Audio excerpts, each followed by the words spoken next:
आप देख रहे हैं लाइव इंडिया हर पल।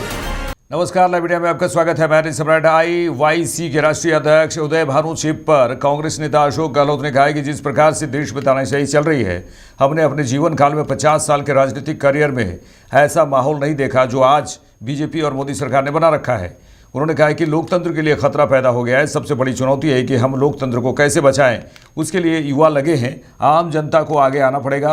आम जनता में संदेश जाना चाहिए कि लोकतंत्र खतरे में है। राहुल गांधी मुकाबला कर रहे हैं, वे यूथ कांग्रेस के साथ खड़े हैं। कहने को बच्चा क्या है, जिस प्रकार से तानाशाही चल रही देश के अंदर, हमने अपने जीवन काल के अंदर 50 साल हो गए राजनीति करते हुए। NSY यूथ कांग्रेस की, और देश के अंदर ऐसा माहौल कभी नहीं देखा है जो आज बीजेपी ने, मोदी सरकार ने बना रखा है। डेमोक्रेसी को खतरा पैदा हो गया है। सबसे बड़ी चुनौती है कि हम लोकतंत्र को कैसे बचाएं। उसके लिए युवा लगे हुए हैं, चाहे NSY कार्यकर्ता हो चाहे युवा कांग्रेस कार्यकर्ता हो। अल्टीमेटली पब्लिक को भी सामने आना पड़ेगा। आम जनता के अंदर ये महसूस होना चाहिए कि देश में लोकतंत्र खतरे के अंदर है। उस रूप में लोग आगे आएंगे। राहुल गांधी जी मुकाबला कर रहे हैं। जिस रूप में उन्होंने आह्वान किया देशवासियों को, यूथ कांग्रेस के साथ खड़े रहे। वो इस घटना के बाद में, AI की कॉन्फ्रेंस की घटना के बाद में, जिस प्रकार राहुल गांधी जी ने आह्वान किया है नौजवानों को, यूथ कांग्रेस के साथ खड़े हैं, उससे नौजवानों का हौसला बढ़ा है, युवा कांग्रेस कार्यकर्ताओं का हौसला बढ़ा है। जो आप यहाँ देख रहे हो, धरना लगा हुआ है, कि जोश के साथ यहाँ बैठे हुए लोग हैं। मैं उम्मीद करता हूँ कि ये सबक मिलेगा बीजेपी को भी, और असत्य बोलने वालों को। अंतिम विजय सत्य की होगी, मेरा मानना है। आप पार्टी के नेशनल कन्वीनर अरविंद केजरीवाल ने कहा है कि IIT में मेरे बहुत अच्छे नंबर आए थे। मैं पढ़ाई में अच्छा था। अगर मैं चाहता तो अमेरिका जाकर पढ़ सकता था। मेरे कई दोस्त अमेरिका गए, लेकिन उस समय मेरे मन में एक ख्याल आया कि हमारे देश की हालत बहुत ख़राब है। अगर हम सब पढ़े लिखे लोग IIT और अब बड़े इंस्टीट्यूशन में पढ़ लिख कर अमेरिका चले गए तो हमारे देश का ख्याल कौन रखेगा, हमारे देश को कौन ठीक करेगा। उन्होंने कहा कि मैं अमेरिका नहीं गया, मैं इंडिया में ही रहा। अब मुझे नहीं पता कि प्राइम मिनिस्टर मोदी मुझसे क्यों नफरत करते हैं। प्राइम मिनिस्टर मोदी ने मेरे खिलाफ अनगिनत इंक्वायरी कराई और 10 साल में एक ऐसा भी करप्शन नहीं मिला। अगर दिल्ली सरकार का कोई कॉन्ट्रैक्टर और कोई वेंडर खड़ा होकर कहे कि केजरीवाल ने पैसे मांगे तो मैं पॉलिटिक्स छोड़ दूंगा। दोस्तों, मेरे को याद है जब मैं IIT में पढ़ता था, IIT में मेरे बहुत अच्छे नंबर आए। पढ़ने में अच्छा होता था मैं, मेरे बहुत अच्छे नंबर आए। मैं चाहता तो अमेरिका जा सकता था पढ़ाई के लिए। मैं चाहता तो नौकरी करने अमेरिका जा सकता था। मेरे बहुत सारे साथी अमेरिका चले गए। लेकिन उस टाइम मेरे मन में ख्याल आया कि देश का बहुत बुरा हाल है। अगर हम सारे पढ़े लिखे लोग पढ़ के, IIT से पढ़ के, बड़े बड़े इंस्टीट्यूशन से पढ़ के अगर अमेरिका चले जाएंगे तो अपने देश को कौन संभालेगा, अपने देश को कौन ठीक करेगा। मैं अमेरिका नहीं गया। मेरे अच्छे नंबर थे, मैं अमेरिका की बेस्ट यूनिवर्सिटी में जा सकता था। मैं अमेरिका नहीं गया, मैं भारत में रहा। जब मैं इनकम टैक्स डिपार्टमेंट में गया, मेरे को याद है सबसे पहला केस मेरे सामने आया।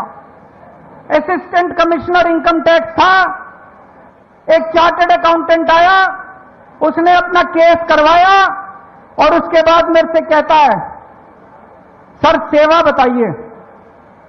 मैंने कहा इसका क्या मतलब हुआ? बोला जी कितने पैसे लगेंगे? मैंने कहा मैं रिश्वत नहीं लेता। बोला जी देखो, मैं तो ले आया आपके नाम के पैसे, आप नहीं लोगे तो मैं ही रख लूंगा। दोस्तों, धीरे धीरे पूरे डिपार्टमेंट में फैल गया कि केजरीवाल कट्टर ईमानदार है, एक नया पैसा नहीं लेता इनकम टैक्स डिपार्टमेंट में। पूरे डिपार्टमेंट के लोग, इनकम टैक्स डिपार्टमेंट के लोग, चार्टर्ड अकाउंटेंट मेरे ईमानदारी की कस्में खाया करते थे। फिर किस्मत ने मेरे को दिल्ली का चीफ मिनिस्टर बना दिया। 10 साल मुख्यमंत्री रहा मैं। 10 साल के मुझसे नफरत करते हैं, पता नहीं क्यों नफरत करते हैं, मैंने तो उनका कुछ नहीं बिगाड़ा। प्रधानमंत्री मोदी जी ने मेरे खिलाफ पता नहीं कितनी इंक्वायरी कराई, सारी इंक्वायरी करा ली, एक नए पैसे का भ्रष्टाचार नहीं मिला 10 साल के अंदर। आज मैं चैलेंज करता हूं, 10 साल मुख्यमंत्री था, कितनी फाइलों पे साइन करे थे? कोई एक ठेकेदार, कोई एक दिल्ली सरकार का वेंडर खड़ा होकर कह दे केजरीवाल ने पैसे मांगे थे। दोस्तों, मैं राजनीति छोड़ दूंगा, ईमानदारी कमाइए, देश से प्यार करता हूं। I love my India, I love my country, मैं भारत से प्यार करता हूं। तो जब कोई देश से गद्दारी करता है, जब कोई देश का अपमान करता है, तो खून खौल उठता है।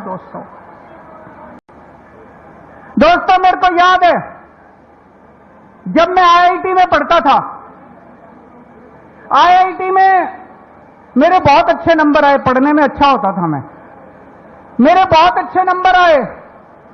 मैं चाहता तो अमेरिका जा सकता था पढ़ाई के लिए, मैं चाहता तो नौकरी करने अमेरिका जा सकता था। मेरे बहुत सारे साथी अमेरिका चले गए, लेकिन उस टाइम मेरे मन में ख्याल आया कि देश का बहुत बुरा हाल है।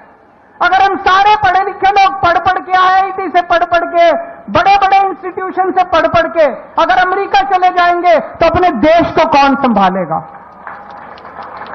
अपने देश को कौन ठीक करेगा? चलिए आगे बढ़ेंगे। आरएलएम अध्यक्ष उपेंद्र कुशवाहा ने कहा कि हम मुख्यमंत्री नीतीश कुमार को जन्मदिन की शुभकामनाएं देते हैं। निशांत को राजनीति में नीतीश कुमार के बेटे के बारे में उन्होंने कहा कि हम निशांत को राजनीति में मौका देना चाहिए, निशांत को, और उनके पिता मुख्यमंत्री हैं और यह विषय जेडीयू से संबंधित है, उन्हें फैसला लेना है। लेकिन हमने इस विषय पर अपनी राय काफ़ी पहले रख दी। हाँ, मुख्यमंत्री जी को जन्मदिन की ढेर सारी शुभकामनाएं। भगवान उनको लंबी आयु दे, स्वस्थ रहें और जनता की सेवा निरंतर इसी तरह से करते रहें, इस बात की प्रार्थना ईश्वर से हम करते हैं। अच्छा, आज ये भी देखा गया निशांत कुमार को लेकर के भी कार्यकर्ता काफी जो है जोश में थे, कहा कि अब जो है आ जाना चाहिए सक्रिय राजनीति। हाँ, वो तो हम पहले से बोलते रहे भाई कि निशांत को मौका देना चाहिए, लेकिन मौका देने की बात तो जेडीयू से संबंधित है और मुख्यमंत्री जी उनके पिताजी हैं, उनसे संबंधित है, डिसीजन तो उनको लेना है।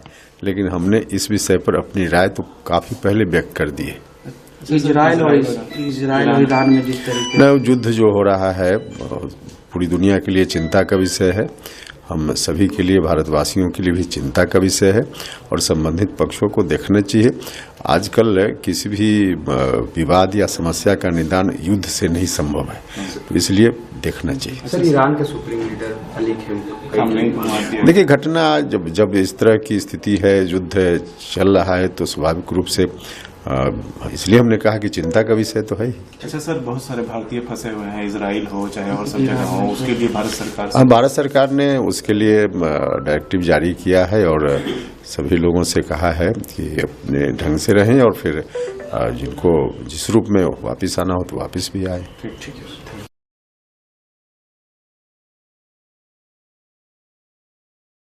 अरविंद केजरीवाल के बयान पर केंद्रीय मंत्री गिरिराज सिंह ने कहा है कि बकरे की मां कब तक खैर मनाएगी। केजरीवाल के खिलाफ भ्रष्टाचार के इतने सबूत हैं कि आगे कोर्ट में केजरीवाल बच नहीं पाएंगे। देखिए, बकरे की मां कब तक खैर मनाएगी? उनके केजरीवाल जी के भ्रष्टाचार के इतने सबूत हैं। कानून पर मैं नहीं कुछ कहूंगा, लेकिन आगे कोर्ट में केजरीवाल बच नहीं पाएंगे। सर, ईरान के सुप्रीम लीडर की मौत हो गई है सर, सरकारी एजेंसी का दुरुपयोग करती है। सर 5 सीटों पर ऐसे में विपक्ष कह रही है कि हमारा राज्यसभा सांसद बनेंगे। तेजस्वी यादव कह रहे हैं, तेजस्वी यादव का चर्चा है राज्यसभा जाने का।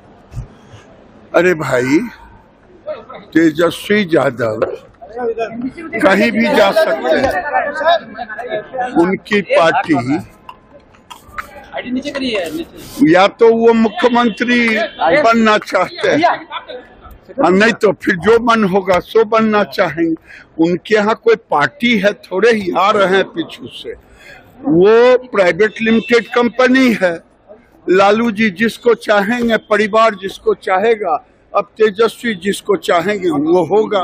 सर नीतीश कुमार का जन्मदिन है सर। मैं मुख्यमंत्री जी के जन्मदिन पर ढेर सारी शुभकामना देता हूं।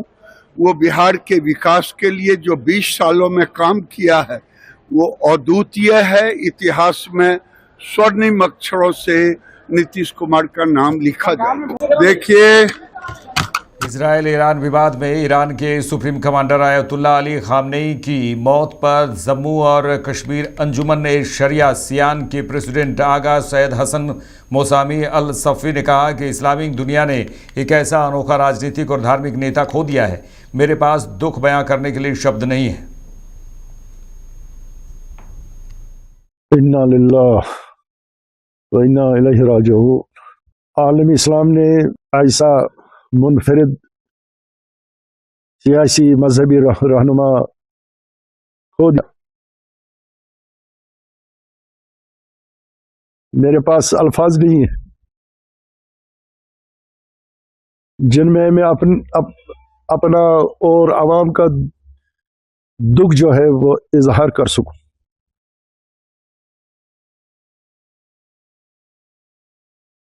वो ऐसे रहनुमा थे जो आलमी इंसानियत को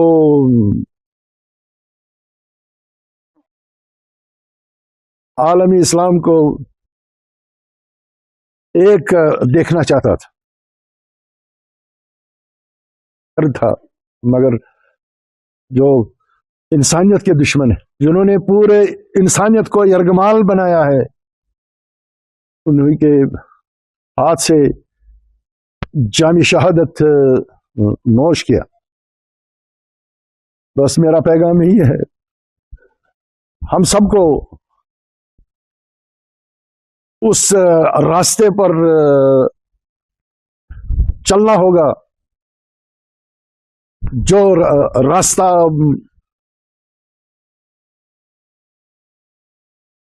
दिन रात इंसानियत को दिखाता था, अमन अमान का पैगाम देता था, यकजहती का पैगाम देता था। यही उनका जुर्म था। इस्लामी ममालिक और खासकर हिंदुस्तान को इसमें क्या रोल अदा करना चाहिए? मैं हिंदुस्तान से यही तवक्का रखूंगा जो पूरे हिंदुस्तान के जो जज्बात और एहसासात है, मकाम मौज़म रहबरी के शहादत के सिलसिले में वो दुनिया तक पहुंचाए, और उसकी तर्जमानी करे। वो इंसानियत का खैर खाता, वो अमन अमान दुनिया में देखना चाहता था, वो अदल इंसाफ दुनिया में देखना चाहता था। वही काम उन्होंने अंजाम दी। मगर जो आलमी गुंडे हैं, जिन्होंने पूरे दुनिया को आलम यरगमाल बनाया है, जो वो कहेंगे वही होना चाहिए। मगर वाहिद ये मजहबी रहनुमा और सियासी रहनुमा जो उनको पहाड़ की तरह मुकाबला कर रहा था, मगर इंशाल्लाह उनका जो रास्ता था, जो उनका पैगाम था सीरत नबवी का, इंशाल्लाह वो कामयाबी पाएगी। वही बेहतरीन। आगे बढ़ेंगे। छत्तीसगढ़ के राजनांदगांव में कबीर मठ में फागुन महोत्सव कार्यक्रम पर मुख्यमंत्री विष्णुदेव साय ने कहा कि सौभाग्य है कि नदिया कबीर मठ में 3 दिवसीय अखिल भारतीय सम्मेलन का आयोजन किया गया है। हम सभी शामिल हुए। ये मठ 202 साल पहले स्थापित किया गया था। सेवादास महाराज और मंगतू ठाकुर को नमन करते हैं। बड़ा सौभाग्य का विषय है कि कबीर मठ नांदिया में जो 3 दिवसीय अखिल भारतीय सम्मेलन का आयोजन किया गया है, जिसमें हम सभी लोग शामिल हुए। हमारे जिले के प्रभारी मंत्री श्री गजेंद्र यादव जी, हमारे क्षेत्र के सांसद श्री संतोष पांडे जी, हमारे राजनांदगांव के महापौर श्री मधुसूदन यादव जी और हमारे सभी वरिष्ठ जन, हमारे निर्वाचित जनप्रतिनिधिगण और हजारों की संख्या में कबीर पंथ के अनुयायी सबकी उपस्थिति और सबका दर्शन लाभ यहाँ पर मिला और ये मठ 202 साल पहले यहाँ पर पूज्य सेवादास महाराज जी स्थापित किए थे और मंगतू ठाकुर जो यहाँ के एक आदिवासी किसान थे, उन्होंने कबीरपंथ से प्रभावित होकर अपना पूरा खेती बाड़ी, घर द्वार, जमीन और स्वयं भी कबीरपंथी हो गए। तो सेवादास महाराज को भी और मंगतू ठाकुर जी को भी नमन करते हैं कि आज उनके कारण यहाँ पर इतना बड़ा कबीरपंथ का मठ स्थापित हुआ है। हरियाणा के मुख्यमंत्री नायब सिंह सैनी ने कहा है कि पंजाब में कानून व्यवस्था की स्थिति बहुत भयानक है, युवाओं में नशा बढ़ गया है। हमारे यहाँ जलभराव की स्थिति बन गई थी, हमारी सरकार ने किसानों को मुआवजा देने का काम किया है। यहाँ सब झूठी बातें की जा रही है। गल्लां कीतियां कि ਅਸੀਂ ਨਸ਼ੇ ਨੂੰ ਖਤਮ ਕਰਾਂਗੇ। ਅੱਜ ਪੰਜਾਬ ਦੇ ਵਿੱਚ ਲਾਅ ਆਰਡਰ ਦੀ ਸਥਿਤੀ ਵੀ ਖਰਾਬ ਹੈ। ਅੱਜ ਨਸ਼ਾ ਕਿੰਨਾ ਵੱਧ ਗਿਆ युवाओं ਦੇ ਵਿੱਚ, ਉਹ ਵੀ ਤੁਸੀਂ ਭਲੀ ਚੰਗੀ ਜਾਣਦੇ ਆ ਕਿ ਕਿੰਨਾ युवाओं ਦੇ ਵਿੱਚ ਨਸ਼ਾ बढ़िया है। और ਜਿਹੜਾ रोजगार देने की गल की किसी युवा ਨੂੰ ਇਹਨਾਂ ਨੇ रोजगार भी देने का काम किया है। अभी किसानां ते एक प्राकृतिक आपदा आई है, प्राकृतिक आपदा दे विच भी किसानां नूं जो लाभ देना सरकार ने चाहिए वो लाभ नहीं दिता। मैं बताना चाहना साढ़े यहाँ भी भारी बरसात के कारण जल भराव की स्थिति हो गई सी। साढ़े किसानां नूं मैंने उन्होंने खाते के 116 करोड़ रुपए पहुँचाने का काम किया है और लगभग 5 करोड़ रुपया जिन्हों का मकान या जिन्हों के पशु मर गए सी उन्होंने देने का काम किया है। और पिछले अगर 11 साल की गल करिए, 11 सालों के विच हरियाणा के किसान की अगर फसल का खराबा होया तो साडी सरकार ने उन्होंने 15,500 करोड़ रुपया पहुँचाने का काम किया। यहाँ तो गल्लां कीतियां जा रही ने। खान साहब तो इतने बोलते हैं कि 80-20,000 रुपये प्रति एकड़ देने का काम कर रहे हैं। केजरीवाल साहब गुजरात के विच जाते हैं, वहां जाकर के बोलते हैं कि साडी सरकार पंजाब के विच 50,000 रुपये देने का काम कर रही है। ये झूठियां गल्लां करते हैं। इन्होंने पंजाब के जो वायदे किए, जो सजग दिखाते सी, उन्होंने पूरे नहीं किए। अज लोग इन्हां दा बड़ा इन्हां दे खपा है, इन्हां दे तंग है और इसी कारण पंजाब के लोग बार बार यहाँ मुझे बुलाने का काम कर रहे हैं। आप नेता गोपाल राय ने कहा है कि अदालत के फैसले से साफ हो गया है कि किस तरह शराब घोटाले की जगह सीबीआई घोटाला बीजेपी ने किया। फर्जी मुकदमे लगाकर चुने हुए मुख्यमंत्री को जेल में डाला। दिल्ली के लोग 1 साल से परेशान हैं, दिल्ली में बदलाव के लिए आप काम करेंगे। देखिए, कल भी हमारी एक ही रणनीति थी, देश के लिए काम करना। आज भारतीय जनता पार्टी की केंद्र की सरकार हो, दिल्ली की सरकार हो, गुजरात की सरकार हो, चारों तरफ जनता परेशान है और भारतीय जनता पार्टी के पास एक ही हथियार है, ईडी, सीबीआई, पुलिस, फर्जी मुकदमे, जेल डाल करके विपक्ष की आवाज को कमजोर करके सत्ता में काबिज रहना। आज अदालत के फैसले से साफ हो गया है कि किस तरह से शराब घोटाला की जगह सीबीआई घोटाला भारतीय जनता पार्टी ने किया और फर्जी मुकदमे लगा करके चुने हुए मुख्यमंत्री को जेल में डाला। 1 साल हो गए, दिल्ली के लोग परेशान घूम रहे हैं। आम आदमी पार्टी ने आज जंतर मंतर से संकल्प लिया है, जिस तरह से भारतीय जनता पार्टी लोगों को परेशान करने के लिए काम कर रही है, इस देश में बदलाव के लिए, दिल्ली में बदलाव के लिए आम आदमी पार्टी काम करेगी। जी, आप क्योंकि गुजरात के प्रभारी भी हैं, गुजरात में नगर निकाय के चुनाव होने हैं आगामी दिनों में, क्या आम आदमी पार्टी की रणनीति? आम आदमी पार्टी तैयारी कर रही है, लगातार वहां किसानों का आंदोलन चल रहा है, आदिवासियों का आंदोलन चल रहा है और मुझे इस बात का भरोसा है कि विसावदर से जो गुजरात में बदलाव की शुरुआत हुई थी, इस नगर निगम और जिला पंचायत के चुनाव में और मजबूती के साथ आम आदमी पार्टी आगे बढ़ेगी। रामगढ़ जिले के पतरातू में श्री श्री 1008 रुद्र महायज्ञ शिव परिवार प्राण प्रतिष्ठा के 7वें दिन फागुन शुक्ल पक्ष द्वादशी में 11 जजमानों के द्वारा देव पूजन, हवन और आरती किया गया और विदुषी अंजनी गोस्वामी के द्वारा भगवान राधा कृष्ण की कथा प्रस्तुति की गई। उन्होंने कहा कि भगवान राधा कृष्ण का प्रेम भारतीय संस्कृति में सर्वोच्च भक्ति, निस्वार्थ प्रेम और दिव्य मिलन का प्रतीक है। झांकी के माध्यम से राधा कृष्ण का विवाह भी संपन्न कराया गया।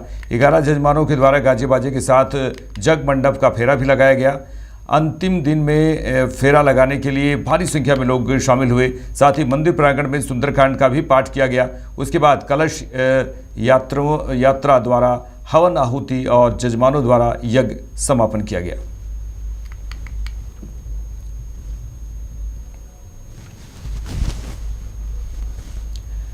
मेरे साथ इस बुलेटिन में इतना ही। देश दुनिया के तमाम खबरों के लिए देखते रहिए लाइव इंडिया। नमस्कार।